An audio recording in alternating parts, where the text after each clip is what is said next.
name is Bora, and I'm a fresh grad. I graduated a few weeks ago from the Uni of Bath, moved to London because I got a grad job to do some consulting, hopefully for the next few years. Right, so, I mean, my parents are Turkish, but I never lived there personally. We live in various countries around Asia. I was born in Thailand, for instance, then spent a good few years in China before going to Malaysia, which I spent most of my high school years, and then after that, I came here to do my uni studies and, start my career. The schools I went to were all British international schools, so I grew up with the British culture, even though I don't have the accent. And it's pretty close to my, I guess, home country of Turkey, so I can visit pretty often. Family can come over as well. And yeah, I'd say London is one of the big metropolises of the world. It provides tons of opportunities, and I don't know, I can't really think of a better place to start a career. I mean, you might think like New York or perhaps Australia, but after weighing my options, decided on the UK, and I'm very happy with the outcome. Yeah, so I mean, my father, he worked for like an international, multinational company. His father was an ambassador, so he traveled around when he was young as well. So he wanted to continue that lifestyle. So I grew up overseas, many countries, and I would just visit Turkey for the holidays to see the grandparents and whatnot, but I never actually lived there. So, well, I mean, there's a lot of differences. There's a lot of similarities too, actually, because the British were, in Malaysia. It was a colonial sort of part of the empire for a while, so there's a lot of British influence, but obviously a lot of differences as well. The weather is a huge one. Malaysia's on the equator, so you don't have seasons. It's always 34 degrees and it's super humid year-round, which can get pretty tiring, but it's nice in short stints, so people love going there for vacations and whatnot. So that's one thing. Another is the food. Malaysia's got very good food from a lot of different Asian cultures. It's a bit of a melting pot in Southeast Asia. What else? I would say probably the culture is a huge one. They're very relaxed people over there, and it's a Muslim nation, whereas the UK, it's a bit more upbeat, a lot more innovation and cutting edge stuff is happening here, and it's far more diverse a country as well. I mean, especially London. It's full of people from all over the world, so you could really meet and connect with people from all corners and grow in whichever way you want.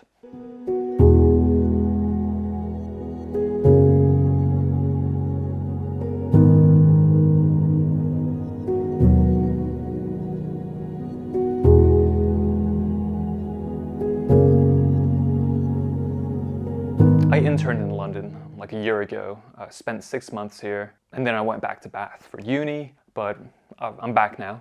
And it's only been a few weeks, but together with my experience last year, I'd say I have a pretty good sort of initial understanding of London, and I appreciate all the different things it offers. I mean, there's so much to do. I feel like I've barely scratched the surface, so many people to meet, especially with me, about to start my job. I feel like, the pace is really going to pick up at an exponential. Right, I mean, there's a lot to do in London, a little bit for everybody. I wouldn't say I'm a huge artsy person, there's a lot of plays, theater, and stuff like that for those sorts of people. For me, I don't know, I mean, I love going to the different restaurants. You got all sorts of cuisines, and, for each cuisine, you have a really good restaurant, so that's never a letdown.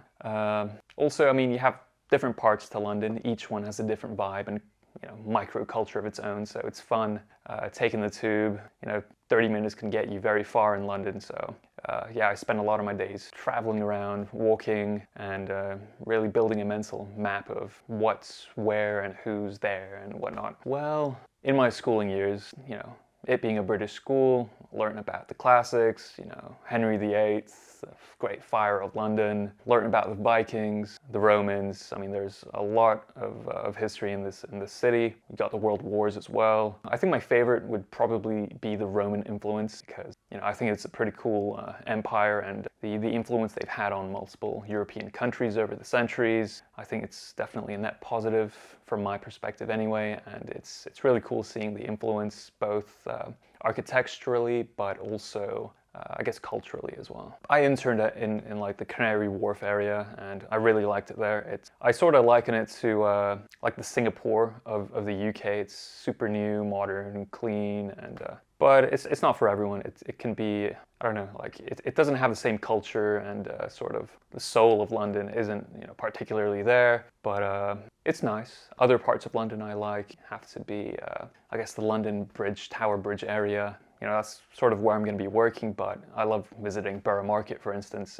Always bustling, and you got tons of stalls and great food to pick from. I guess other parts would be like the South Kensington area. My sister, you know, goes to uni there, so I pay a visit every now and then. It's like the posh place. It's a beautiful place, and it's really well maintained. You got all the museums there as well, so yeah, a lot to do, a lot to see. I think the museums are it's super nice. I mean, they're free. They got great collections of all sorts. You got different museums for different things: a science museum, a natural history museum, an art museum, Victoria and Albert's, and they're all offering something really cool.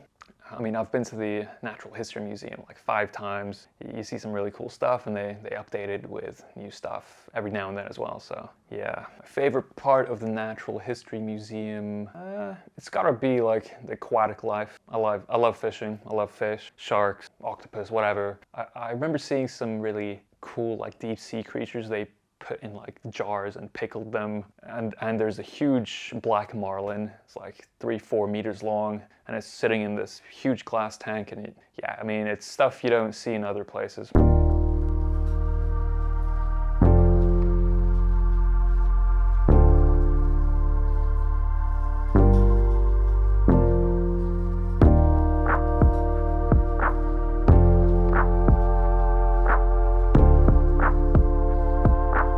So, I mean, there are tons of these quirky tourist attractions in London. I mean, where I live near Canary Wharf, you can sort of cruise along the quays in these submersible, like, hot tub boats.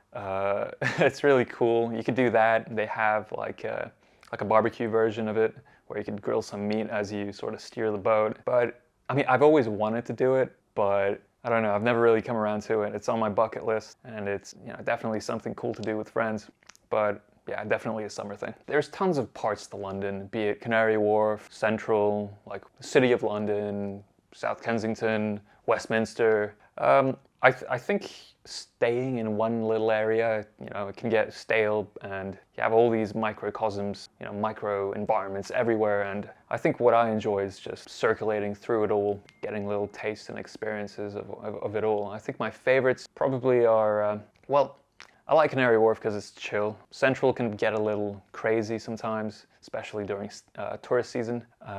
But you know, the Kensington area is super nice. I love the museums and stuff like that. I don't drink too much, but I do like a fun night out. I recently had a friend come over from Plymouth, and we went to a place called the Electric Shuffle. And yeah, it's quite fun. They have these dozens of shuffleboards, which are these long wooden sort of game things, and then you get these metal sort of pucks, and you slide them across while knocking back a few pints. And yeah, you get a few cool different game types, and it's all electronic. So yeah, like a computer scans all the points and like has like instant replay shots of you doing like a cool thing. Yeah, I think one thing I miss about, I guess, home would be the weather, the beaches. You don't really have that here. And also, like, London is pretty expensive. It's definitely like, I don't know, it's gotta be top 10 in the world, yeah, without a doubt. And I like the fact that, you know, when you work in London and you have a home elsewhere, whenever you go back, your pounds go a long way. So it's like living the best of both worlds. So what sort of people shouldn't move to London?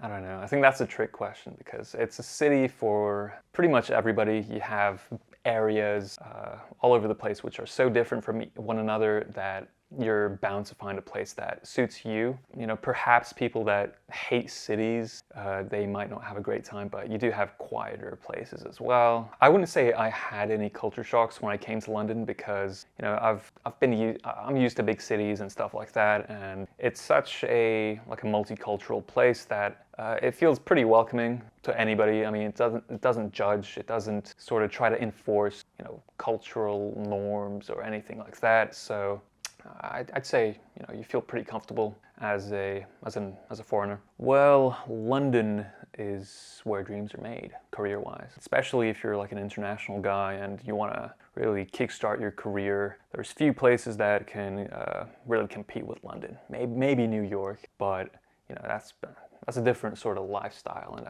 if someone wants a European experience and wants to be close to home or anything like that, London's definitely the place. When people see London on your CV or something, it's definitely going to leave a really good impression, especially if you're young and are looking to have a high-driven, high-powered career. And yeah, London is one of the, well, people argue, is it London, is it New York, the capital of finance?